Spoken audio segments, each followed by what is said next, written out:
और चलिए इसी बीच अब एक और बड़ी खबर की ओर रुख कर लेंगे। रायपुर से की ये बड़ी खबर सामने आ रही है। गैंगस्टर अमन साहू की रिमांड का आज आखिरी दिन है। 5 दिन की पुलिस रिमांड पर गैंगस्टर अमन साहू है। आज कोर्ट में पुलिस अमन साहू को पेश करेगी। पुलिस की जांच में कई बड़े खुलासे भी हुए हैं। रायपुर सहित कई शहरों में के कारोबारी इसकी टारगेट में थे।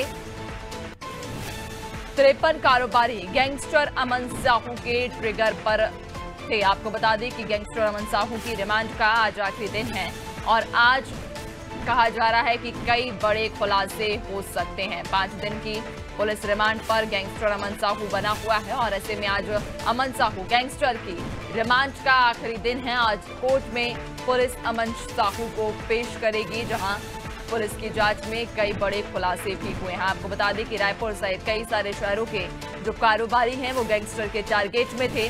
कुल 53 कारोबारी गैंगस्टर अमन साहू के ट्रिगर पर थे और ये बड़े खुलासे हुए हैं और कहा जा रहा है कि आज भी कई बड़े खुलासे होने की संभावना है। ज्यादा जानकारी लेंगे, सहयोगी कुलभूषण लगातार हमारे साथ बने हुए हैं। कुलभूषण, गैंगस्टर अमन साहू की रिमांड का आज आखिरी दिन है, चूंकि इसके पहले 5 दिन की जो रिमांड गैंगस्टर की मिली थी उस दौरान भी कई बड़े खुलासे हुए और ऐसे में आज क्या उम्मीद, जब पुलिस आज पूछताछ करेगी, चूंकि आज रिमांड का आखिरी दिन है, कोर्ट में भी आज पेश किया जाएगा, क्या और भी कई बड़े खुलासे होने की संभावना? यकीनन तौर पर कुख्यात गैंगस्टर अमन साहू को झारखंड से 5 दिनों के रिमांड पर यहाँ पर रायपुर पुलिस लेकर आई थी। 19 अक्टूबर तक का उसका रिमांड था।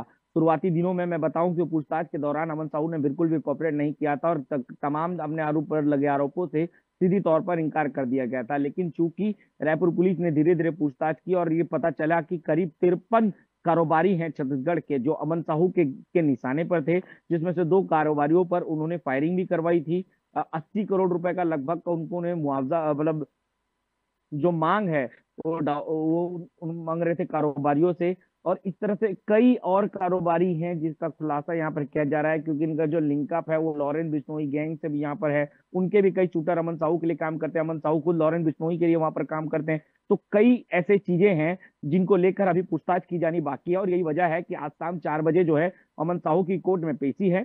3 दिनों का और रिमांड रायपुर पुलिस ने यहाँ पर मांगा है कि 3 दिनों का और रिमांड हमें यहाँ पर चाहिए। कुछ और चीजें हैं जिनके बारे में यहाँ पर पूछताछ की जानी है कई कारोबारियों से, खास तौर पर अभी, क्योंकि कुछ कारोबारी ऐसे हैं जिनको धमकियां अभी भी लगातार मिल रही हैं। अमन साहू के पूछताछ के होने के बावजूद, जेल में होने के बावजूद अभी भी लगातार जो है उनको धमकियां मिल रही है। तो धमकियां कहाँ से आ रही है और कौन इसको जो लाइनअप है, जो अमन साहू के गैंग के जो मेंबर हैं वो उनको कहाँ से उनको लाइनअप करने, तमाम चीजों की भी पूछताछ की जानी है। इसलिए 3 दिनों की रिमांड रायपुर पुलिस और उनसे आज मांगने वाली है। अब देखना ये होगा कि कोर्ट उनको देती है या वापस झारखंड के लिए जाते हैं या अगले किसी और केस के लिए उनको दोबारा से जो है वो न्यायिक रिमांड पर यहाँ पर लिया जाता है। ये देखने वाली बात होगी जी।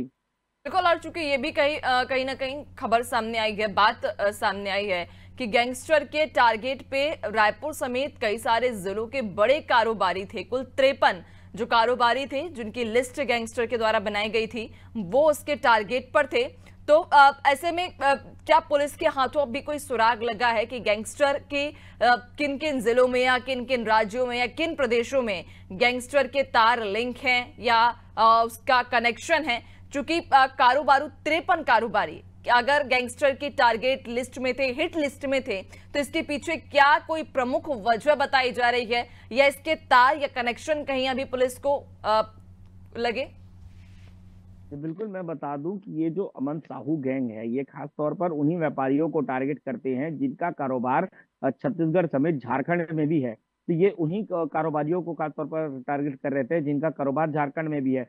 खास तौर पर इसमें कोल व्यापारी जो हैं, कोल के जो व्यापारी हैं वो थे, सड़क निर्माण के कुछ व्यापारी थे, वो इसमें कारोबार जो झारखंड और छत्तीसगढ़ दोनों ही राज्यों में कर रहे हैं। अमन साहू खुद भी झारखंड के रहने वाला है और इन दोनों राज्यों के बीच ही जो कारोबारी काम कर रहे हैं, ऐसे कारोबारियों को यहाँ पर टारगेट किया जा रहा था, जिसमें राजधानी रायपुर समेत दुर्ग, भिलाई, अंबिकापुर, कोरबा, बिलासपुर समेत पूरे छत्तीसगढ़ से कुछ 53 कारोबारियों के जो नाम है वो इसमें सामने आए थे। जब अमन साहू को रायपुर लेकर आया गया था और रायपुर में जब उनसे पूछताछ की जा रही थी, उस दौरान कई कारोबारी ऐसे थे जिन्होंने खुद से होकर भी अपना नाम सामने लाया और बताया कि हमारे साथ भी इस तरह की घटनाएं हो रही हैं, हमें भी इस तरह की धमकियां मिल रही हैं।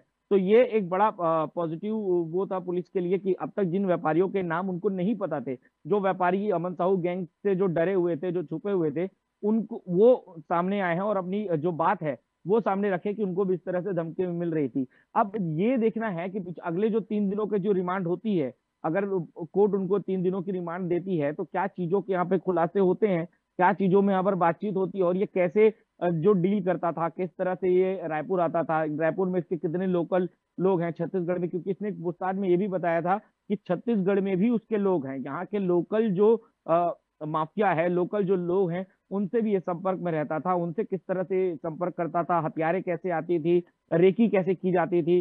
साथ ही साथ इसके कुछ गैंग के जो कुछ लोगों को पहले ही रायपुर पुलिस ने पकड़ा था, जिसमें पंजाब, दिल्ली के भी, हरियाणा के भी कुछ लोग थे, यानी कि लॉरेंस बिश्नोई गैंग से भी कुछ लोग जो थे वो इनके गैंग में शामिल थे। तो क्या कितना कनेक्शन, कितनी हद तक कनेक्शन लॉरेंस बिश्नोई गैंग से इनके साथ में है, इन तमाम चीजों पे जो है वो अभी पूछताछ यहाँ पर की जानी है। अब ये देखना होगा कि कौन से वो बड़े व्यापारी हैं जो जो उनके मेन टारगेट में है, क्योंकि 2 लोगों पर इन्होंने, 2 बड़े व्यापारियों पर इन्होंने पहले ही फायरिंग करा चुकी है, और उस दौरान भी इन पर कई जो है वो जो सिक्योरिटी उनको उसके बाद से बढ़ा दी गई थी, क्योंकि रेकी उनको कर रही थी, क्राइम ब्रांच की खुफिया जो टीम है वो इनके पीछे लगी हुई थी। अब ये देखना होगा कि कितने जो व्यापारी हैं इनके टारगेट में हैं, किस तरह से ये उनको डील कर रहे हैं, किस तरह से उनको पूरा रेकी करते हैं, क्या इनके गैंग मेंबर हैं, क्योंकि इनका ये बताना था कि सैकड़ों की संख्या में इनके जो गैंग मेंबर हैं पूरे देश भर में फैले हुए हैं, ये देश में कहीं भी किसी को भी जब चाहे वो मरवा सकते हैं, ये उसका कहना था अमन साहू का।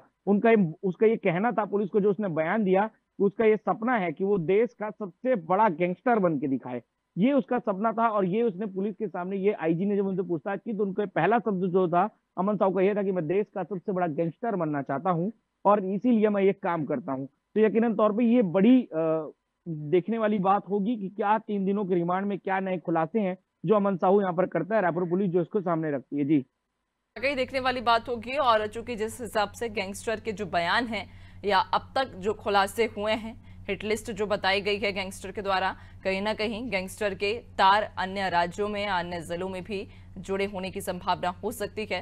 खैर, जब जांच की जाएगी, जब अमन साहू को कोर्ट में पेश किया जाएगा, जब रिमांड बढ़ाई जाएगी, तो इसमें और भी बड़े खुलासे होने की संभावना है। बहुत शुक्रिया आपका जानकारी साझा करने के लिए।